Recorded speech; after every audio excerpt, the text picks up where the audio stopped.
বাংলাদেশের export oriented সেক্টরগুলোর মধ্যে অন্যতম লিডিং সেক্টর হচ্ছে আরএমজি সেক্টর, এবং এই সেক্টরের সাথে অন্যান্য অনেক বিষয় যুক্ত রয়েছে, যেমন রয়েছে শ্রমিক মালিক পক্ষ, সাপ্লাই চেইন, বিভিন্ন ব্র্যান্ড, সরকারি বেসরকারি প্রতিষ্ঠান, এবং এর সাথে আরও নতুন করে যুক্ত হচ্ছে একাডেমিয়া। এই সেক্টরটি প্রতিনিয়ত নানা ধরনের চ্যালেঞ্জের মুখোমুখি হয়, তেমনি একই সাথে এই সমাধানের পথও খুঁজে দেখা হচ্ছে। গ্লোবাল কম্পিটিশনে টিকে থাকতে এই সেক্টরকে প্রতিনিয়ত হতে হচ্ছে কম্পিটিটিভ এবং মেনটেন করতে হচ্ছে কমপ্লায়েন্স। এই সেক্টরের উন্নয়নে এবং গ্রিন ট্রান্সফরমেশনে ১ দশকেরও বেশি সময় ধরে কাজ করে আসছে সুইস কন্ট্রাক্ট। তারই ধারাবাহিকতায় সুইস কন্ট্রাক্টের আয়োজনে এম্বাসি অফ সুইডেন এবং এম্বাসি অফ সুইজারল্যান্ডের সহযোগিতায় beyond the SIM RMG future season 2 এই পডকাস্টটি নিয়ে টেক্সটাইল ফোকাসের সাথে আপনাদের সাথে আছি আমি জিনিয়া কবি সূচনা। সবাইকে দেখার আমন্ত্রণ রইল।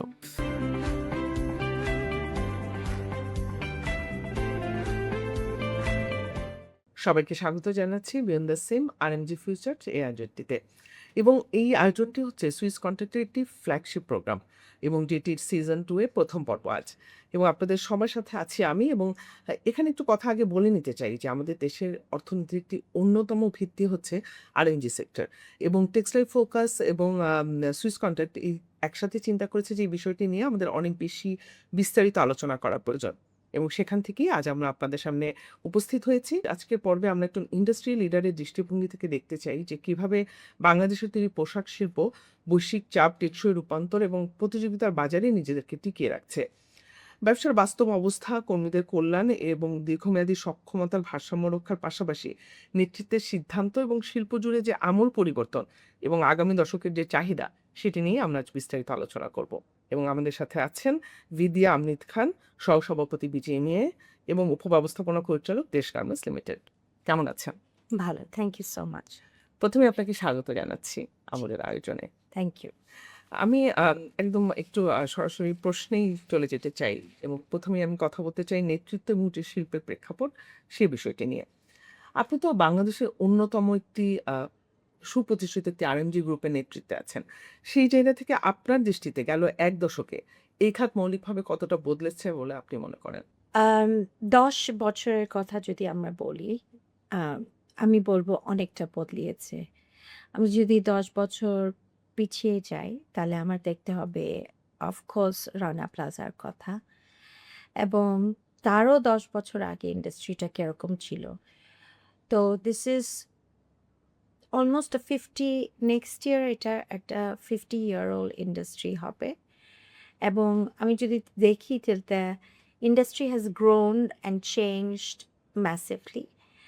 আমি যদি লাস্ট 10 ইয়ার্স এর আগে চাই, যখন রানা প্লাজা ইনসিডেন্টটা হলো, তখন ওই ইনসিডেন্টের পরে আমাদের কমপ্লিট অ্যাটেনশন এবং আমাদের focus was on compliance, on worker safety, on worker rights.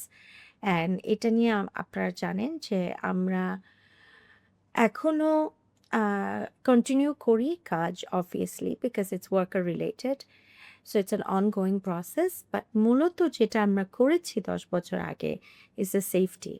There was electrical safety, fire safety, structural safety, and workerদের ওভারঅল সোশ্যাল কমপ্লায়েন্সের পুরা জিনিসটা অনেক বেশি বেড়ে গেছে আমি বলবো। কনসিয়াসনেস, অ্যাওয়ারনেস, এবং ওদের হেল্পলাইন বলেন, ওদের সংগঠন বলেন। আপনি I think it is fair to say that Bangladesh is probably one of the safest and the most open, like transparent garment industries in the world. We are the second largest producer of garments in the world. China আমাদেরকে supersede করে, কিন্তু চায়নার standards and আমাদের standard দেখতে গেলে I think we are far more transparent. So this major work has taken place last 10টা বছর, যেটা আপনি বললেন, এই চেঞ্জটা এসেছে।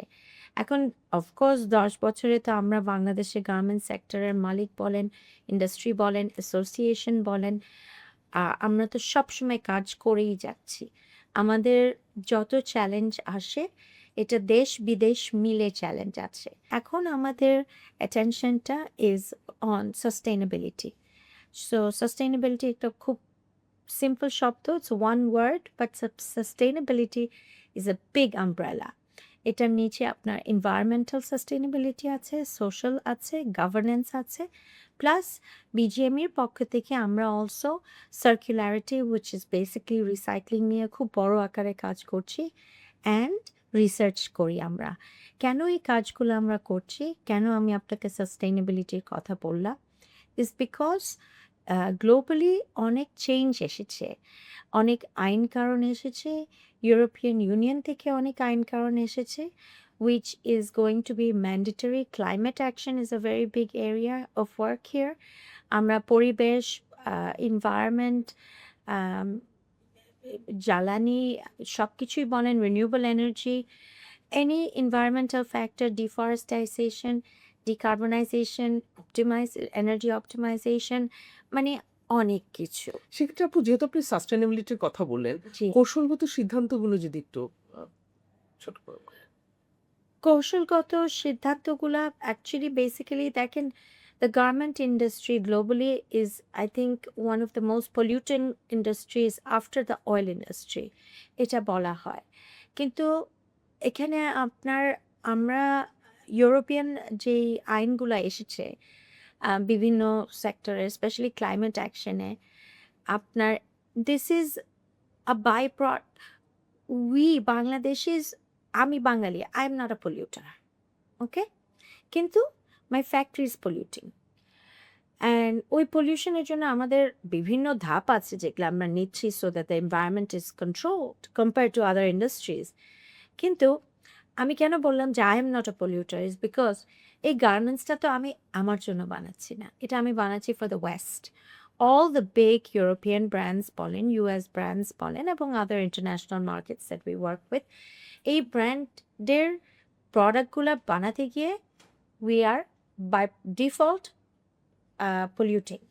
So while Bangladesh আমরা 10টা কাজ করছি and we are basically being guided by the European regulatory framework যেটা চেঞ্জ হচ্ছে বা রিকোয়ারমেন্ট আসছে, আদারওয়াইজ 2020 সালের পরে আমাদের কিন্তু it's got nothing to do with LDC graduation, it's got nothing to do with middle income, কিছুই না। ওদের দেশে যে আইনগুলো আছে এগুলা 2023 সালের পরে ওদের জন্য বদলিয়ে যাবে। এখানে যদি আমরা এই চেঞ্জগুলো না করি তখন we will not be able to export to those countries. So কাজগুলো আসলে আমরাই করছি, দায়িত্বটা আমরা করছি, ফাইন্যান্সিয়াল ইনভেস্টমেন্টটাও আমরা করছি। Development organisation like Swiss contact, like GIZ, like UNIDO, they are helping us to walk down that path and understand what needs to be done. However, brand commitment থেকে আমি বলবো যে while some brands are very, very conscious about the requirement, many brands are not. কমপ্লায়েন্সের বাইরে গিয়ে একটু টেকসই উন্নয়ন নিয়ে আলোচনা করতে চাই যে টেকসই উন্নয়ন তো আমরা শুধুমাত্র মানে কমপ্লায়েন্সের প্রেক্ষাপটে আলোচনা হয়। জি। সেই জায়গা থেকে যারা বড়, বড় প্রস্তুতকারক আছেন তাদের ব্যবসার কৌশলগত মানে স্তরের জায়গা থেকে যদি বলি, সেখানে এটা কতটুকু গুরুত্ব পায় আপনাদের কাছে? ন্যায্য মানে প্রকৃত গুরুত্ব কতটুকু পায়? আইনগতভাবে কিছু, কিছু কাজ আমাদের এখন করতেই হবে। হ্যাঁ? যেমন আ it's going to become mandatory by law to have a digital product passport.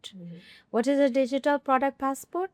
এটা একটা ছোট্ট প্রোডাক্টের সাথে একটা কোড যাবে বা একটা কিউআর কোড যাবে যেটার মধ্যে আমার ওই গার্মেন্টে যে আপনি শাড়িটা পরে আছেন, এটা কটনটা কোথায় গ্রো করলো, কে উঠালো, এখানে কোনো the whole traceability of the garment, কটনটা কে গ্রো করলো, কে উঠালো, ঠিকভাবে উঠিয়েছে নাকি, ওখানকার ওয়ার্কাররা সেফটি রাইটস, ওয়ার্কার্স রাইটস কী পেয়েছে, রাইট ওয়েজেস পেয়েছে নাকি, কটনটা যেটা মিলে গেল যেখানে উইভ হচ্ছে ওইখানে কন্ডিশন কি, তারপরে কেমনে হ্যান্ডেল করলো, তারপর সাপ্লাই চেনে কীভাবে আপনার কাছে পৌঁছালো। তো the whole garment, like where is it, the history of the garment, the DNA of the garment is going to be lodged. And when that happens, obviously এটা তো চারটাখানি কথা না, তো এটার জন্য অনেক ট্রেসেবিলিটি এক্সারসাইজ করতে হয়। আমি আপনাকে একটা উদাহরণ দিচ্ছি যে this is one area of work, the digital product passport. তারপর এখানে ট্রেসেবিলিটির ব্যাপার আছে, ওয়েস্টেজের ব্যাপার আছে। একটা গার্মেন্ট বানাতে গিয়ে, আপনার শাড়িটা বানাতে গিয়ে যে কাপড়গুলো নষ্ট হচ্ছে, কাটিং টেবিল থেকে পড়ে যাচ্ছে, ওটা কোথায় ওটার যাচ্ছে? ম্যানেজমেন্ট। ওই ওয়েস্টটা কে ম্যানেজমেন্ট করছে? ওইখানে যারা সেগ্রিগেশন করছে, যারা ওয়েস্ট হ্যান্ডলিংটা করছে, ওইখানে আপনার লেবার রাইটস আছে নাকি? ওয়ার্কার সেফটি আছে নাকি? So it's a very complicated process. এই বিষয়গুলোতে আসলে কাজ হওয়া উচিত এখন জি। এই সময়ে এসে। সেই জায়গা থেকে একটু জানতে চাই, এই যে আপনাদের উৎপাদন খরচ বলছিলেন আপনি একটু আগেই।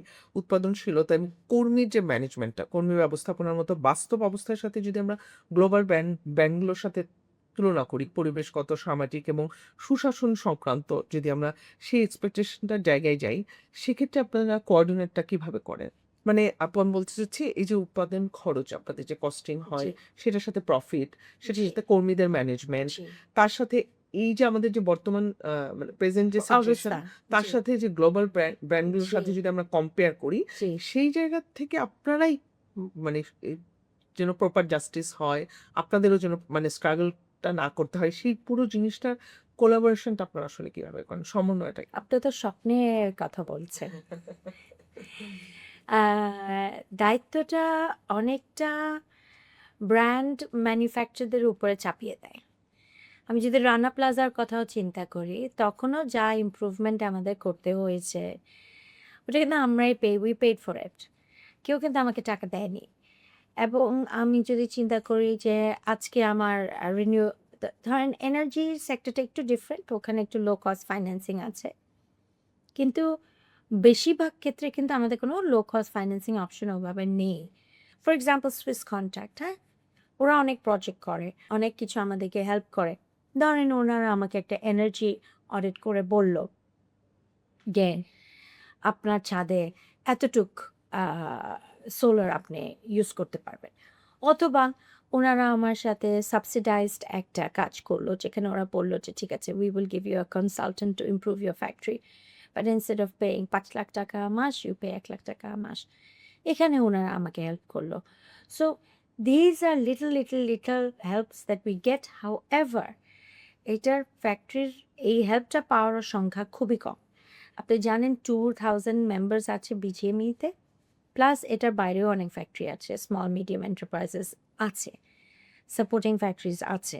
তো আমরা যারা মেইন স্ট্রিম আগিয়ে আছি, কথা বলতে পারি, একটু ঝগড়া করতে পারি, একটু নিজের ডিমান্ডটা জানাতে পারি, বা আমাদের কাছে ইনফরমেশনটা থাকবে যে সুইস কন্ট্রাক্টের মতন ফর এক্সাম্পল একটা অর্গানাইজেশন এরকম একটা প্রজেক্ট করছে, এটার সুযোগ সুবিধা আমি নিতে পারি নাকি। বাট ওনারা তো আর 2000 ফ্যাক্টরি নিয়ে কাজ করে না, ওনারা ফ্যাক্টরি কাজ করবে maybe 20 project, pilot project, maximum 50 factories. বাকিগুলোর কি হবে? বাকিগুলার কি হবে? So it is a difficult journey and অনেক ফ্যাক্টরি মালিকরাই, ম্যানেজার তো বাদই দিলাম। অনেক ফ্যাক্টরি মালিকরাই বুঝতেছে না যে এখনো যে what they are suppose to do. It's a very complicated space. এটার জন্যই বিজিএমইএ আছে। তো আমরা যতটুকু পারি আমরা চেষ্টা করি two accommodate the situation. Financially, some areas have a low interest rate, but আমরা সবাই জানি যে বাংলাদেশে লো ইন্টারেস্ট রেটও ডাজন্ট মিন ইটস এ 0, 2, 3, 4%। অনেক লোন স্কিম আছে। বাংলাদেশ ব্যাংকে গ্রিন ফান্ড আছে। এটা ৩-৪% এ দেওয়া হচ্ছে। কিন্তু ওটা যখন আমার কমার্শিয়াল ব্যাংকে যায়, ওরা তাদের আ কমিশন এড করে, চার্জেস এড করে, তো ৬, ৭, ৮% এই চলে আসতেছে। This is also a very high interest rate. So it's not a win-win situation for us. And the reward for becoming sustainable, some people recognize it, some people have to ওদেরও দেখাতে হয় অনেক কিছু। আমরা একটু অন্য প্রসঙ্গে একটু আসতে চাই। জি, আপনি সহসভাপতি বিজিএমইএর জি, এবং আপনি তো দেশ গার্মেন্টসের ডেপুটি ম্যানেজিং ডিরেক্টর, সেটা জি, সহজ আসলে।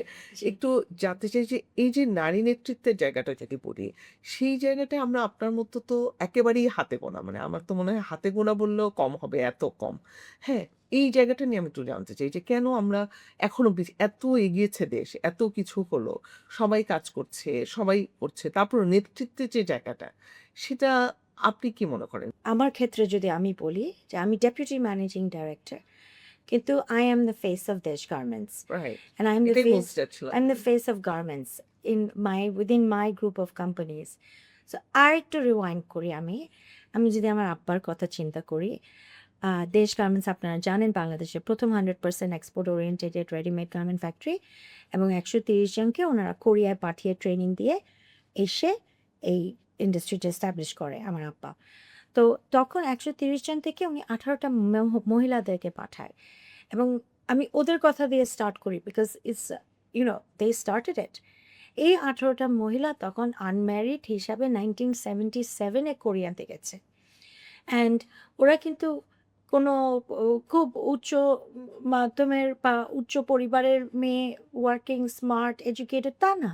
এবার সাধারণ বাঙালি মহিলারা। তো ওনাদের কথা যদি আমি চিন্তা করি, you think they were the true warriors and they were the real gender empowered women, these 18। ওই কালে কোরিয়ার মতন জায়গায় ইংলিশ স্পিকিং দেশও না, এটা না যে লন্ডন আমেরিকাতে গেলাম আমি। ওরা ওখানে গিয়ে থেকে কাজ করে ফেরত এসে, this is the interesting thing, ফেরত এসে when they started working today 85%, আজকে কমেছে 60-65% হয়েছে, but they became 85% of the industry. From 18 out of 130, they were the minority, but যখন ফেরত আসলো they became the majority. So this alone, I think, displays the mindset of women generally, that we are like, no, we love challenges. I think মহিলারা challenge পছন্দ করে সব জায়গায়, সব ক্ষেত্রে। সবখানে, and we have to fight everywhere. আর আপু যদি ট্রেনিং এর ক্ষেত্রে মানে তাদেরকে এগিয়ে যাওয়ার জন্য যে অনেক দক্ষতাগুলো ট্রেনিং দরকার, দেওয়া গ্রিন হয়, ট্রান্সফরমেশন অনেক। বা গ্রিন স্কিল বা ইএসডি এর কথা যদি বলি, সেটা পুরুষের ESG ক্ষেত্রে এর ব্যাপারে তো ওদেরকে আমরা বসে বসে ওইভাবে ডাইরেক্টলি ওদেরকে ইএসজি এর ইনস্ট্রুমেন্ট, এখন ইএসজি এর পোর্টালে ডেটা এন্ট্রি করতে হবে for example. So if that work is if the work is supposed to be done by a woman, করবে, কোনো অসুবিধা নেই যদি তার কাজ হয়। ম্যানেজমেন্ট লেভেলে, টপ ম্যানেজমেন্ট লেভেলে কে মহিলা নাই? আমি এই ম্যানেজমেন্টে বলছি, গিয়ে একেবারেই নেই। ম্যানেজমেন্টে গিয়ে নাই, আর ম্যানেজমেন্টে বাড়ছে এখন, আপনি দেখবেন স্পেশালি অফিসে দেখবেন বাড়ছে। একটু যদি সাপ্লাই চেইন এবং গ্লোবাল কন্ডিশন নিয়ে একটু কথা বলতে চাই, যে বাংলাদেশকে তো এখন শুধুমাত্র ফ্যাক্টরি গণ্ডিতে না থেকে পুরো সাপ্লাই চেইন নিয়েই চিন্তা করতে হচ্ছে। জি। সেই জায়গা থেকে টেক্সটাইল অ্যাক্সেসরিজ, রিসাইক্লিং এবং সার্কুলারিটি এই খাতগুলো আসলে ভবিষ্যতের জন্য কতটা গুরুত্বপূর্ণ? অফকোর্স গুরুত্বপূর্ণ, and I think it's common sense না কতটুকু গুরুত্বপূর্ণ হতে পারে। Supply chain has to be transparent, supply chain has to be traceable, যেটা আমি আগে প্রথমে বলেছি। সো এটার জন্য we have to ensure that you know the instruments that we use to do our daily work, যেটা কাজের জন্য আমরা প্রেপারেশন নেই, বা আমরা যদি এখানে, যেটা আমি অলসো বলেছি, যে বিভিন্ন ডেভেলপমেন্ট অর্গানাইজেশন আমাদেরকে অনেক ট্রেনিং করায়, অনেক prepared করে, we do soft skill training, we do hard skill training, we do automation training, অনেক কিছু করা হচ্ছে। So it's a very vast industry, and we are continuously working to be better globally for the requirements and normally for us. আমার worker যদি খুশি না থাকে, সে যদি ওয়ার্ক প্লেসে সেফ ফিল না করে বা কনফিডেন্ট ফিল না করে, তার আউটপুটটাও তো ভালো হবে না। একেবারে মানে তার তো আসলে মাথাটা ঠান্ডা থাকতে হবে, তাহলেই তো সে যতটুকু পারা যায় সম্ভব যতটুকু এই দেশে। এই যে সে, হ্যাঁ। একটু যদি বলি যে এই যে পরিবর্তনশীল যে বৈশ্বিক মানে গ্লোবালি যে সাপ্লাই চেইনে ভিয়েতনাম বা ভারতের মতো কম্পিটিটরদের অপোজিশনে বাংলাদেশকে আপনি কোন অবস্থায় দেখেন? ওদের দেশের সরকার খুবই প্রো ইন্ডাস্ট্রি। আমার দেশের সরকার also very pro industry, particularly garment industry. However, আমার দেশে যে প্রবলেমগুলো আছে সিস্টেম্যাটিক, আমার আজকে তেলের কথা আমি বলবো না, this is war related, this is global impact for everyone is the same.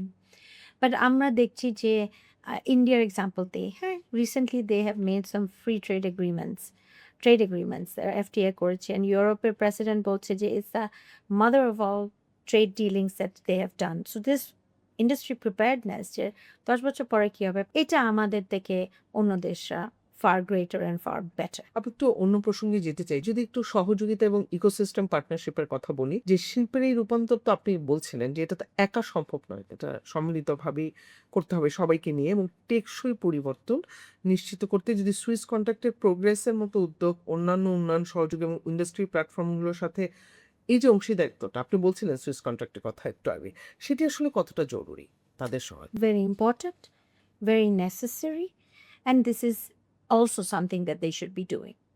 Because what is the purpose of a development organization if you're not helping to develop something, right? And they do it. But my request, which is something I always say to the development organizations, because আমি বিজিএমএতে কাজ করছি এবং অনেক এমওইউই আমি দেখছি, অনেক পার্টনারশিপের বেসিসটা কি হবে, কেমনে হবে, I look at these things, I review them. I always say one thing, that please make sure that the work that you do is equally divided amongst the people who need it. আপনি একটু ভবিষ্যৎ ভাবনায় আসতে চাই আমরা শেষের জি। দিকে। আগামী ৫-১০ বছরের জন্য যদি বাংলাদেশের আরএমজি খাতের জন্য একটা মাত্র অগ্রাধিকার নির্ধারণ করতে হয় যে এটাকেই সবচেয়ে বেশি গুরুত্ব দেওয়া উচিত।